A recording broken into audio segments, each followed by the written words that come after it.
Mi nombre es Gianluca Ferraro. Soy fontanero. Llevo 38 años destapando tuberías, soldando codos de cobre y cambiando juntas de goma en los baños de medio Milán.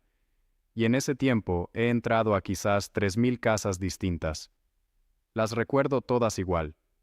El olor a humedad bajo el fregadero, la cal acumulada en los grifos, el ruido específico de cada tubería cuando el agua corre por dentro. No recuerdo las familias. Recuerdo las instalaciones. Recuerdo el baño del piso de los Acutis en la calle Fine de Milán, con una precisión que no tiene ningún sentido práctico, porque la fuga que fui a reparar el 9 de octubre de 2006 era una fuga ordinaria en una tubería ordinaria de un piso ordinario de clase media. 30 minutos de trabajo. Cambio de junta. Ajuste del racor. Prueba de presión. Nada que un fontanero con 38 años de oficio no haya resuelto 400 veces. Pero lo que ocurrió en esos 30 minutos, y lo que ese chico me dijo antes de que yo saliera por la puerta, hizo que no volviera a coger una llave inglesa en los 17 años siguientes. No porque no pudiera. Porque no quise. Porque cada vez que intentaba volver al trabajo, sentía que lo que había vivido en ese baño merecía algo más que seguir como si no hubiera pasado. 17 años callé. Esta noche cuento todo. Empecé de aprendiz con mi tío Sergio en 1985, con 17 años y las manos que aún no sabían distinguir el cobre del latón por el tacto. Mi tío me enseñó todo lo que sé en 4 años de obra en obra por el norte de Italia. Monté mi propio negocio en 1991, una furgoneta blanca, una caja de herramientas y un número de teléfono fijo que mi madre atendía por las mañanas. No soy un hombre de fe en ningún sentido formal. Entro a las iglesias en las bodas y en los funerales. El resto del tiempo no pienso demasiado en esas cosas. Tengo 2 hijos, una exmujer que vive en Bérgamo y un perro que se llama Broca, que en italiano es el nombre de una jarra de agua, porque lo encontré bebiendo de una cuneta.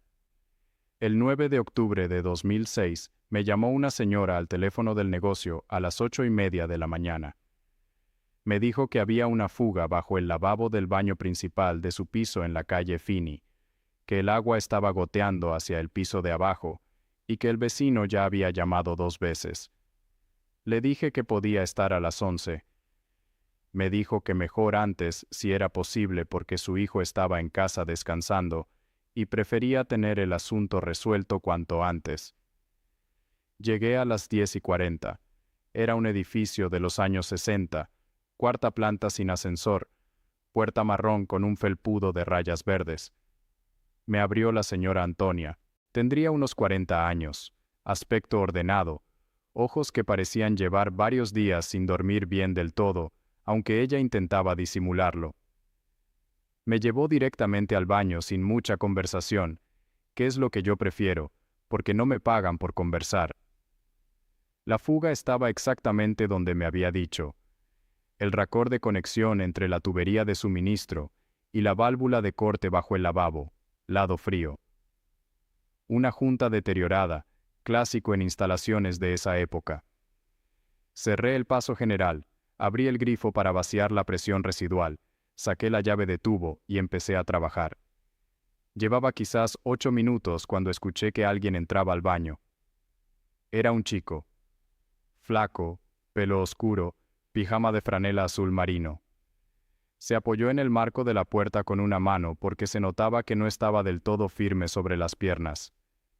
Tendría 15 años, calculo, aunque parecía más joven por lo delgado que estaba. Me dijo buongiorno con una voz que sonaba normal, no enferma, pero con un cuidado en las palabras que me llamó la atención, como si hablar le costara un poco más de lo habitual, y hubiera decidido que no le iba a costar. Le dije buongiorno sin dejar de trabajar.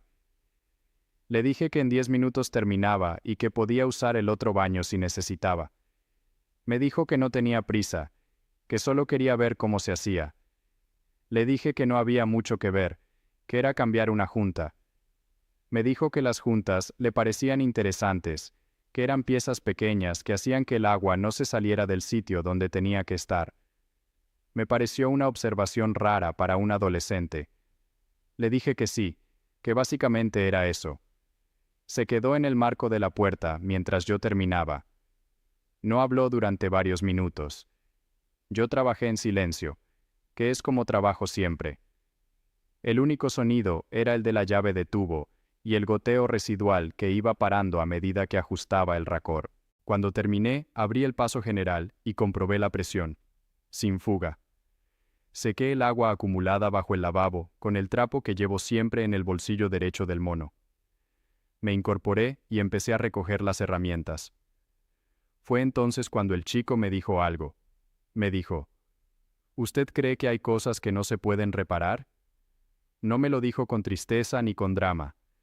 Me lo dijo con la misma tranquilidad con que me había dicho que las juntas le parecían interesantes. Como una pregunta técnica. Le dije que en fontanería siempre hay solución, que la cuestión es si el coste merece la pena o conviene cambiar la instalación entera. Me miró un momento y me dijo que no hablaba de fontanería. Me quedé con la llave de tubo en la mano sin saber bien qué responder. No soy un hombre dado a las conversaciones filosóficas a las 11 de la mañana en el baño de un desconocido. Le dije que supongo que hay cosas que no se reparan. Sí. Le dije que eso es la vida. Me dijo, yo creo que todo se repara. Solo que a veces la reparación ocurre en un sitio diferente al que se rompió. Metí la llave de tubo en la caja. Le dije que era una manera bonita de verlo. Entonces me miró directamente y me dijo, usted va a dejar de trabajar después de hoy. No para siempre. Solo hasta que entienda algo que todavía no está viendo. Se lo dije a su madre cuando fui a cobrar. No textualmente, sino que le comenté que su hijo era un chico muy especial, que había dicho cosas que no esperaba escuchar. Ella me miró con esa mezcla de orgullo y dolor que tienen las madres cuando alguien les dice algo bueno de un hijo que está sufriendo.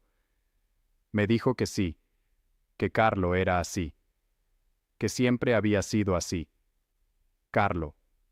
No supe su apellido hasta 3 días después. Volví a mi furgoneta, arranqué, y a los 2 semáforos tuve que parar porque no veía bien. No estaba llorando. No era eso. Era algo más parecido a cuando sales de una habitación muy oscura a plena luz, y los ojos tardan en ajustarse. Una sensación de que algo en la percepción había cambiado de parámetro, y no había vuelto al original. Llegué al siguiente trabajo, un descalcificador en un piso de Brera, y no pude entrar. Me quedé sentado en la furgoneta durante 20 minutos. Llamé al cliente, le dije que me había surgido un imprevisto, que lo reprogramábamos. Volví a casa. Esa noche no dormí bien. Al día siguiente intenté salir con la furgoneta y no llegué al final de la calle. El día 11 igual. No era miedo. No era ninguna emoción que supiera identificar. Era que cada vez que intentaba volver al trabajo normal, sentía que algo no encajaba, como cuando has movido un mueble y sigues esquivando el espacio donde estaba, aunque ya no esté. El 12 de octubre de 2006, mi madre me llamó al mediodía para decirme que había visto en el telediario que un chico de 15 años había muerto en el Hospital San Gerardo de Monza, que se llamaba Carlo Acutis, que era de Milán. Me quedé con el teléfono en la mano un minuto sin decir nada. Le pregunté cuándo había muerto. Me dijo que esa mañana, 3 días después de que yo hubiera estado en su casa. Si estás escuchando esto y algo en ti se ha detenido, no lo ignores. Suscríbete al canal. Carlo lleva años encontrando la manera de que estas historias lleguen a quien las necesita. Pero lo que descubrí después fue aún más inexplicable. No volví al trabajo. Pasaron semanas. Mi madre contestaba el teléfono y decía que estaba de baja. Mis clientes habituales buscaron a otro fontanero. La furgoneta se quedó aparcada en la calle con la caja de herramientas dentro, hasta que empezó a coger polvo en el salpicadero. No le conté a nadie lo que el chico me había dicho, no porque pensara que nadie me iba a creer, sino porque todavía no sabía qué era lo que tenía que contar. Tenía una frase. Usted va a dejar de trabajar después de hoy. No para siempre. solo hasta que entienda algo que todavía no está viendo. Y tenía el hecho de que 3 días después de decirme eso, él estaba muerto, y yo no había vuelto a trabajar. Eso no es una historia. Esos son 2 datos sueltos. Pasaron meses. Empecé a buscar información sobre Carlo Acutis en Internet, sin ningún objetivo preciso, la manera en que se busca el nombre de alguien que conociste brevemente, y del que quieres saber algo más. Encontré artículos sobre su beatificación en proceso. Encontré su página web sobre los milagros eucarísticos. Encontré entrevistas a su madre, a sus profesores, a sus compañeros de colegio. Encontré la frase que él repetía: todos nacen como originales, pero muchos mueren como fotocopias. Estuve leyendo durante horas. Era como leer el manual de alguien que conociste 5 minutos y que te resulta familiar de una manera que no puedes explicar. Lo que más me impactó no fue ninguna de las historias extraordinarias.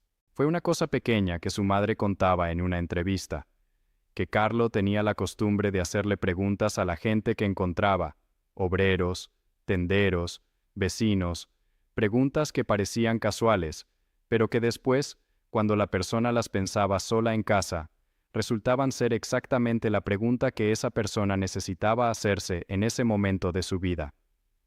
Leí eso 3 veces. Pensé en mi pregunta: ¿usted cree que hay cosas que no se pueden reparar? Llevaba 42 años reparando cosas: tuberías, grifos, calderas, desagües. 42 años convencido de que todo tiene solución técnica si sabes buscarla. Y nunca me había preguntado si había algo en mi propia vida que llevaba años con una fuga que yo no había querido ver. Me senté con esa pregunta durante semanas.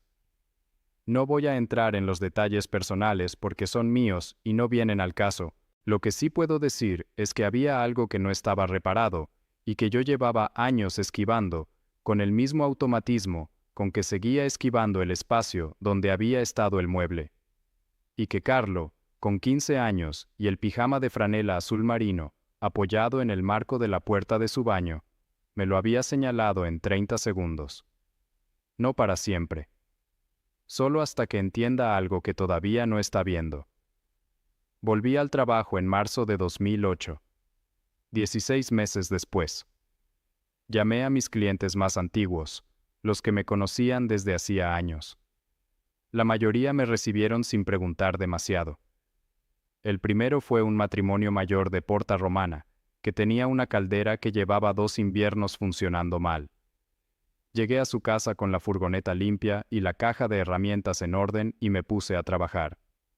Era exactamente igual que antes en todo lo técnico. Pero era diferente en algo que no sé nombrar con precisión. Trabajaba con más calma. Miraba más. Antes iba directo al problema y lo resolvía y me iba. Después empecé a quedarme un momento, no mucho, pero un momento, mirando la instalación entera antes de tocar nada. Mi hijo mayor me dijo una vez que parecía que escuchaba las tuberías antes de trabajar. Le dije que era una manera de hablar. Pero no era solo una manera de hablar. Seguí buscando información sobre Carlo a lo largo de los años. Leí todo lo que encontré. Vi la beatificación en octubre de 2020 en la televisión del taller. Ese día paré el trabajo media hora, y lo vi solo, con el mono puesto y las manos todavía con restos de teflón blanco. Pero lo que hice después sorprendió a todos. En 2022 contacté con la postulación de la causa de Carlo Acutis. No sabía si lo que tenía para contar valía algo en términos del proceso. Era solo un fontanero que había pasado 30 minutos en su baño, 3 días antes de que muriera. Les escribí un correo electrónico de 2 párrafos. Tardaron 3 semanas en responder. Cuando lo hicieron me pidieron una declaración escrita con todos los detalles que recordara. Tardé un mes en escribirla. 8 páginas a mano porque con el ordenador no me sale bien cuando quiero ser preciso. Describí cada detalle que recordaba. La hora de llegada, el tipo de fuga, el racor de conexión, el lado frío de la tubería, el pijama de franela azul marino, la manera en que se apoyó en el marco de la puerta, Las 3 frases exactas en el orden exacto en que las dijo. La expresión de su cara cuando me las dijo. El tiempo que tardé en recoger las herramientas después de que hablara. La señora que llevaba mi caso en la postulación me llamó 2 semanas después de recibir las 8 páginas. Me dijo que había varios detalles en mi declaración que coincidían con testimonios de otras personas que habían tenido conversaciones breves con Carlo en sus últimos meses, que la costumbre de hacerle a la gente la pregunta exacta que necesitaban estaba documentada en múltiples fuentes independientes, que el detalle del pijama de franela azul marino coincidía con la descripción que su madre daba de cómo Carlo pasaba los días en casa durante ese periodo. Me preguntó si estaría dispuesto a declarar en persona. Le dije que sí. Fui a Roma en enero de 2023. Me recibieron en un despacho de la Congregación para las Causas de los Santos, un edificio serio cerca del Vaticano con pasillos que huelen a papel viejo y a cera de suelos. Había un postulador, un notario apostólico y una historiadora especializada en la vida de Carlo. Declaré durante 2 horas. El notario tomó nota de todo. Firmé la declaración al final. Antes de irme, la historiadora me preguntó si sabía que Carlo había documentado 163 milagros eucarísticos de todo el mundo, ordenados, fotografiados y verificados con documentación médica. Le dije que sí, que lo había leído. Me preguntó si había visto la exposición. Le dije que no. Me dijo que la exposición había llegado a México, a Colombia, a Argentina, a España, a decenas de países, y que en cada lugar donde se instalaba, había personas que venían a verla, y salían con la misma expresión que yo, seguramente había tenido al salir del piso de la calle Fini, el 9 de octubre de 2006. Le pregunté qué expresión era esa. Me dijo, la de alguien que acaba de darse cuenta de que llevaba tiempo buscando algo, sin saber que lo estaba buscando. Carlo Acutis fue canonizado el 7 de septiembre de 2025. Ese día, yo estaba en mi taller en Milán, con 3 trabajos pendientes y la radio puesta. Cuando el locutor anunció la canonización, paré lo que estaba haciendo. Salí al patio trasero del taller, que es un patio pequeño con una higuera que plantó el dueño anterior y que da higos en agosto que nadie recoge. Me quedé ahí de pie unos minutos con el sol de septiembre en la cara. Pensé en el baño de la calle Fini, en la junta deteriorada del racor lado frío, en el pijama azul marino, en la voz que sonaba normal pero con cuidado en las palabras, en la pregunta que me hizo y que me tardó 16 meses en responder. No para siempre. Solo hasta que entienda algo que todavía no está viendo. Tengo 55 años. Sigo siendo fontanero. La furgoneta es nueva, la tercera desde aquella, y tiene 240.000 kilómetros, porque en este oficio los kilómetros se acumulan rápido. La caja de herramientas es la misma de siempre, con algunas piezas nuevas mezcladas con las viejas. Broca murió en 2019, y ahora tengo una perra que se llama Goccia, que significa gota de agua, porque la encontré bajo la lluvia. Cuando llego a un baño nuevo y abro el armario bajo el lavabo y miro la instalación antes de tocarla, pienso a veces en lo que dijo Carlos sobre las juntas, que son piezas pequeñas que hacen que el agua no se salga del sitio donde tiene que estar. Es una definición técnicamente correcta. Es también, si la piensas un momento, otra cosa. No sé si soy creyente. No sé si lo que Carlo era o lo que Carlo es ahora encaja en alguna categoría que yo pueda manejar con comodidad. Sé que un chico de 15 años con 3 días de vida me hizo en 30 segundos la pregunta que yo necesitaba que me hicieran, y que eso cambió 16 meses de mi vida y algo más permanente que 16 meses. Sé que las juntas se deterioran. Sé que las fugas se reparan. Sé que a veces la reparación ocurre en un sitio diferente al que se rompió. Eso me lo enseñó un fontanero mucho mejor que yo, que nunca tuvo una furgoneta ni una caja de herramientas, y que en 30 minutos de conversación en un baño de Milán hizo más trabajo del que yo he hecho en 38 años de oficio. Si este testimonio te ha marcado tanto como marcó mi vida, te pido que te suscribas y compartas este video con alguien que necesite escucharlo. Las huellas del cielo están en todas partes. Solo hay que saber mirar.